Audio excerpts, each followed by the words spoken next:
आप देख रहे हैं दिल्ली न्यूज़ 7, सबके साथ सबकी बात।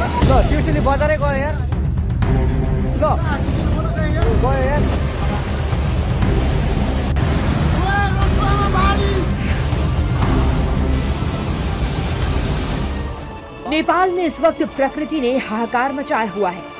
तिब्बत की तरफ से आया पानी नेपाल में तबाही का सैलाब लेकर आया है। रसवा में भोटेकोशी नदी ने ऐसा विकराल रूप दिखाया कि पुल, सड़कें, घर और हाइड्रो पावर प्रोजेक्ट तक इसकी चपेट में आ गए। ये तस्वीरें नेपाल में आई उस भयानक बाढ़ की हैं, जहां नदी का शांत बहाव अचानक रौद्र रूप में बदल गया। नेपाल में प्राकृतिक प्रलय, तिब्बत की तरफ से आया तेज पानी, भोटेकोशी नदी में अचानक उफान, रसवा में भारी तबाही, घर, सड़क और पुलों को नुकसान। सबसे ज्यादा नुकसान रसवा जिले में हुआ, जहां बाढ़ ने आसपास के सैकड़ों पेड़ों को चपेट में ले लिया।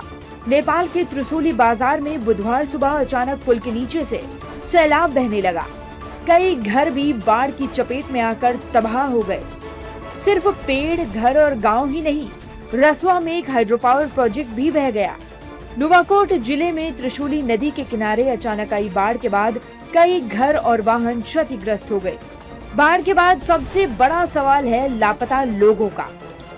नेपाल के पर्यटन विभाग के अनुसार करीब 384 लोगों का पता नहीं चल पा रहा है। इनमें 291 विदेशी पर्यटक हैं, जिसमें 105 भारतीय नागरिकों के लापता होने की जानकारी सामने आई है। टिमोरे बॉर्डर पोस्ट पर करीब 9 पुलिस कर्मियों के भी लापता होने की खबर है। बाढ़ प्रभावित इलाकों में राहत और बचाव अभियान युद्ध स्तर पर चल रहा है। रेस्क्यू टीमों ने अब तक 25 लोगों को बचा लिया है। राहत और बचाव अभियान में 14 हेलीकॉप्टर लगाए गए हैं।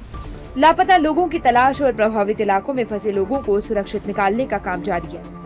नेपाल की इस तबाही ने भारत की चिंता भी बढ़ा दी है।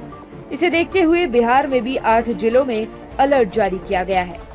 इनमें पश्चिमी चंपारण, पूर्वी चंपारण, गोपालगंज, सारण, मुजफ्फरपुर, वैशाली, सीतामढ़ी और शिवहर शामिल हैं। बगहा में प्रशासन ने निचले इलाकों में रहने वाले लोगों को सुरक्षित जगह पर जाने को कहा है। अभी तो हम लोग को भी मालूम हो गया है, धीरे धीरे मोबाइल से भी और प्रशासन की तरफ से भी हम लोग को मालूम हुआ है। तो जैसे कि रेता में बहुत आदमी गया हुआ है काम करने के लिए, तो वो लोग को भी फोन के माध्यम से सूचित कर दिया गया है कि यथासंभव जल्दी यहाँ पे मतलब आ जाएं, क्योंकि पिछले बार भी पानी के चलते कुछ आदमी रुक गया था और रात भर वहीं रुकना पड़ा। सूचना यही है, हम लोगों को भी जो एसडीएम साहिबा आई हुई थी, उन्होंने सब ग्रामीणों को तो समझा बुझा कर गई हुई हैं कि भाई नदी किनारे आप लोगों को नहीं आना है, पानी ज़्यादा आ रहा है। नेपाल में त्रिशूला बांध टूट चुका है, तो हम लोग भी तो मतलब सतर्क ही हैं। पानी का क्या है, रफ्तार बढ़ा हुआ है ना, अभी हल्का फुल्का बढ़ा है। अभी कहाँ जाइए, सो कहाँ जाइए? गंगा जी ये करती तो गंगा जी के बनवावे लोग ठोकर बढ़ी मजबूत बनाई तब न लोग रही। अब एक गो ठोकर बनाइल बा बीरा भार, आ ये जाए जब पनिया बनाइल बा जे जुमू से नहीं का ई ठोकर कैसन बनले बा लोग भागे भई। नेपाल में आई ये बाढ़ सिर्फ पानी का उफान नहीं, बल्कि तबाही की ऐसी लहर है जिसने देखते ही देखते जिंदगी की रफ्तार रोक दी। जहाँ कभी सड़कें थी, वहाँ अब मलबा है। जहाँ घर थे, वहाँ सिर्फ निशान बचे हैं। और जहाँ सैकड़ों पर्यटक घूमने पहुंचे थे, वहाँ अब अपनों की रेस्क्यू टीमें तलाश कर रही हैं। अधिक खबरों के लिए दिल्ली न्यूज़ 7 को सब्सक्राइब करें और बेल आइकन को प्रेस करना ना भूलें।